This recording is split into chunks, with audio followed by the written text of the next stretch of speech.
¿Qué significa esto de vivir para la gloria de Dios?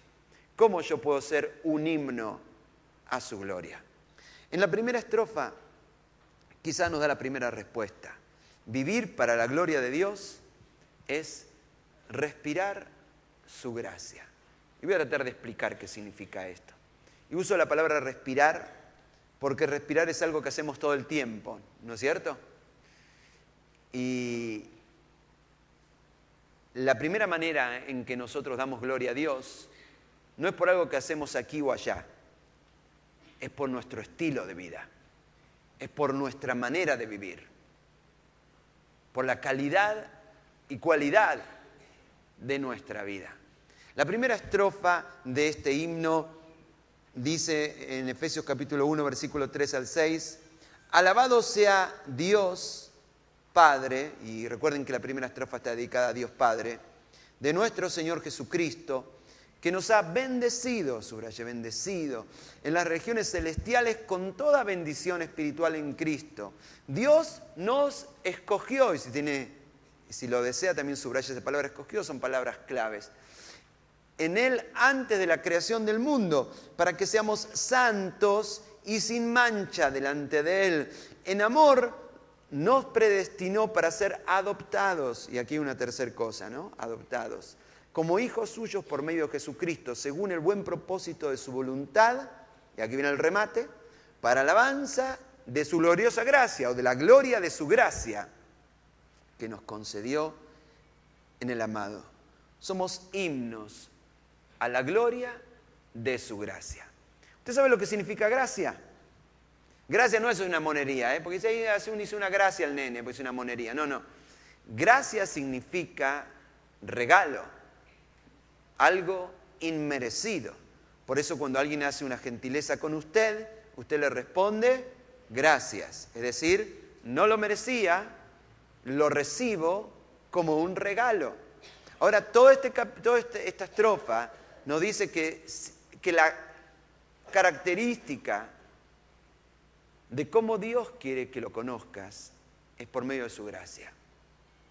Y gracia significa que Dios no te da lo que mereces, sino lo que necesitas. Y yo cuando dije mereces, moví la manito así, ¿no? Porque hacen los papás, ¿no hacen los papás? Vení para acá que te voy a dar lo que te mereces. Que nunca es bueno y siempre ocurre por las zonas bajas. Y Dios, como papá que es, mejor que nadie conoce nuestros fracasos, nuestras rebeldías y nuestras maldades. Podría haber dicho, vení, que te voy a dar lo que mereces. Pero llegado el momento, Dios no nos dio lo que merecíamos, sino lo que necesitábamos. Y cuando yo y vos necesitábamos un castigo, Él envió un Salvador para morir en la cruz por todos nosotros. Y aunque éramos rebeldes y malos, Él nos bendijo, nos escogió, nos adoptó. Estoy repitiendo las cosas que te hice subrayar, ¿no? Nos bendijo, nos escogió y nos adoptó. Respirar la gracia de Dios es vivir como bendecidos por el Padre, adoptados, escogidos y valiosos. Es darnos cuenta que Él es lo más importante. Que el Señor sea tu único deleite y Él colmará los deseos de tu corazón. Sí, estamos hablando del meollo de lo que significa una sola pasión.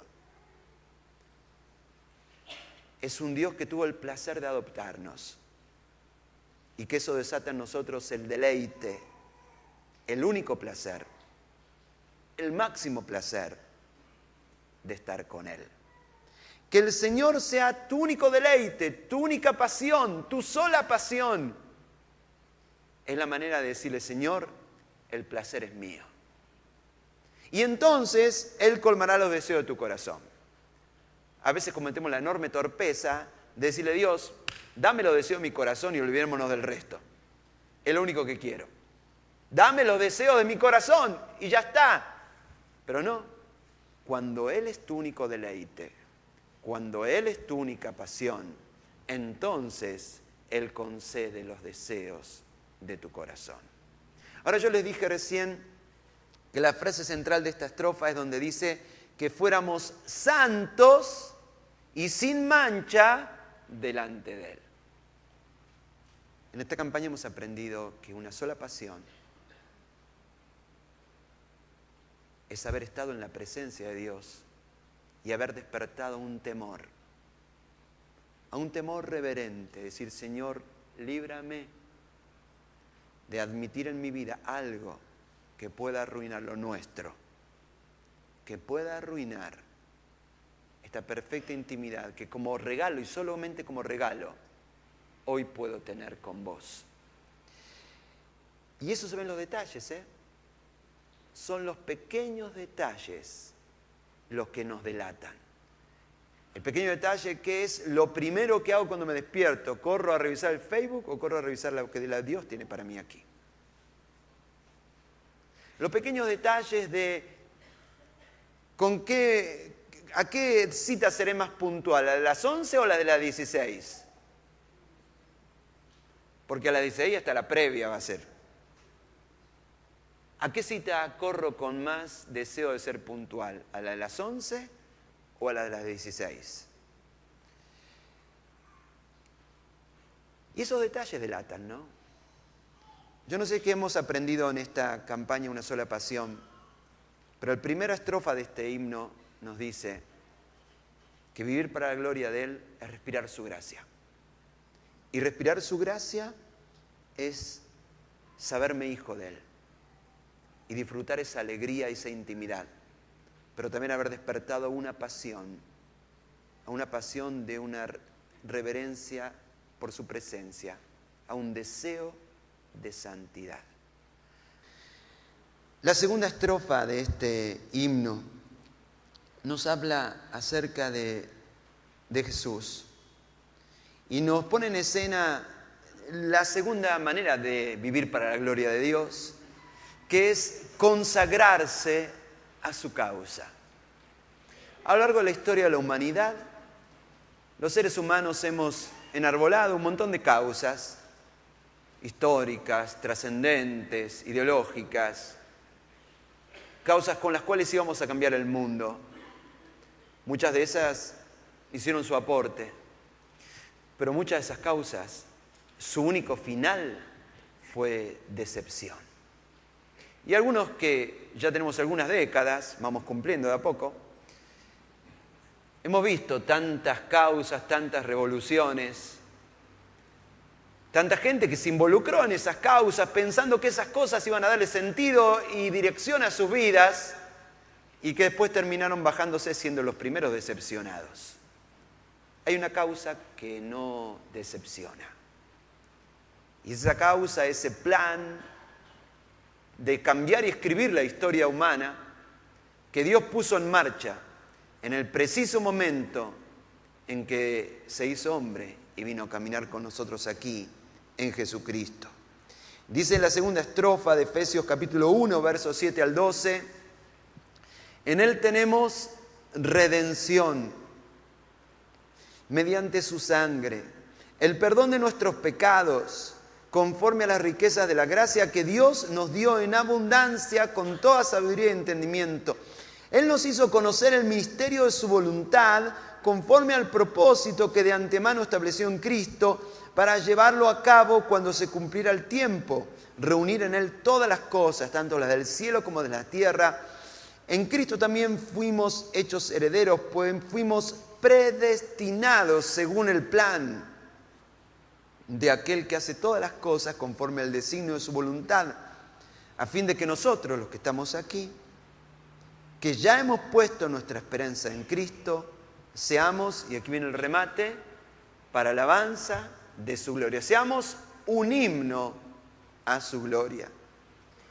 Y somos un himno a la gloria cuando comprendemos que hemos sido predestinados según un plan. Fuimos creados, fuimos predestinados, fuimos diseñados para ser parte de una historia más grande que nosotros. Una historia que viene corriendo en esta humanidad antes que yo y vos naciéramos y que seguirá corriendo si Jesucristo no regresa antes y en la cual simplemente nosotros tenemos el privilegio de por un momento ser parte de ese plan, ser parte de esa causa que es más grande que nosotros mismos. Y es la historia que Dios está escribiendo en este mundo. Una historia que no pasa por el relato de los historiadores, no pasa por el relato de los políticos, ni de los diseñadores de ideologías, sino un relato que Dios está escribiendo por medio de su pueblo a lo largo de la humanidad. Dios es el Dios de la historia. Y en esa cruz Dios puso en marcha una revolución que consiste en cambiar el mundo una persona a la vez. Vivir para la gloria de Dios es vivir para esta causa que no decepciona. La causa de hablar de Jesucristo a todas las personas, en todos los lugares y de todas las maneras. Si tu vida no va a ser un desperdicio, tiene que haber sido una vida vivida para esta causa, para la única causa por la cual vale la pena vivir. Una causa por la cual vamos a correr riesgos, vamos a meternos en problemas, vamos a enfrentar cucos. Una causa en la cual vamos a hablar de Jesucristo donde quiera que haga falta, en tu lugar de trabajo, en la universidad donde Dios te ha puesto, en tu vecindario o donde Dios quiera enviarte. Como cualquier causa que tiene como meta cambiar el mundo, entraña y exige riesgos. De hecho, yo creo que es imposible consagrarte a la causa de la buena noticia de Jesús si no estás listo para salir de tu zona de seguridad, de tu zona de confort y correr riesgos. La Biblia dice en Marcos, capítulo 8, versículo 35, Marcos 8, 35, pues el que quiera salvar su vida, la perderá, pero el que la pierda por mi causa y por las buenas noticias, la salvará. La tercera estrofa de este himno está dedicada al Espíritu Santo y nos habla acerca de que damos gloria a Dios cuando celebramos su justicia. Y celebrar su justicia es ser testigo de lo que Dios puede hacer en la vida de cada persona. Es ser instrumento para que Dios pueda traer justicia en la vida de las personas. La Biblia dice en Efesios 1, del 13 al 14, en él también ustedes, cuando oyeron el mensaje de la verdad, el evangelio que les trajo la salvación y lo creyeron, fueron marcados con el sello que es el Espíritu Santo prometido. Y este garantiza nuestra herencia hasta que llegue la redención final del pueblo adquirido por Dios, y el remate de cada estrofa es el mismo, para alabanza de su gloria, es decir, como un himno a su gloria. Y en este momento yo te invito a que prestes atención a esta frase que acabas de leer, la redención final. Yo te dije que Dios tiene un plan, y ese plan tiene un final. Y ese final, ¿sabes cuándo va a ocurrir? Cuando Jesucristo regrese. Sí, el mismo Jesucristo que murió en la cruz y resucitó al tercer día, Él prometió que va a regresar. Y cuando Jesucristo regrese, entonces todo lo que Dios planeó va a llegar a su culminación. Jesucristo va a regresar y entonces de una vez y para siempre va a recoger a un pueblo para sí, un pueblo que va a estar con Él por toda una eternidad. A ese momento, es el momento donde toda maldad va a ser ajusticiada, donde toda lágrima va a ser secada, donde la justicia va a ser completa sobre la tierra. Solamente en ese momento, cuando el Rey de Reyes regrese, a ese momento lo llamamos la redención final. Y nosotros estamos en el medio. Estamos entre ese tiempo que se inauguró el día que Jesús resucitó y que va a terminar el día que Él vuelva. A este tiempo que ocurre entre que Jesús resucitó y que Jesús regrese, este es el tiempo del Espíritu Santo. Es el tiempo en el cual Dios va haciendo anticipos de lo que va a ser en cada persona. ¿Cómo? Jesús mismo lo dijo en Lucas 4. El Espíritu de Dios está sobre mí porque me eligió y me envió a dar buenas noticias a los pobres, anunciar libertad a los prisioneros, devolverles la vista a los ciegos, rescatar a los que son maltratados, anunciar a todos que este tiempo que ocurre entre que Jesús resucita y entre que Jesús viene, este tiempo es el tiempo que Dios eligió para darnos salvación. Vivir para la gloria de Dios es entender que este es el tiempo del Espíritu Santo, el tiempo en el cual el Espíritu Santo viene a dar anticipos de lo que Él va a hacer, como llegando a los pobres, a los prisioneros, a los ciegos, a los maltratados, con salvación. Vivir para la gloria de Dios es decir, Señor, venga tu reino.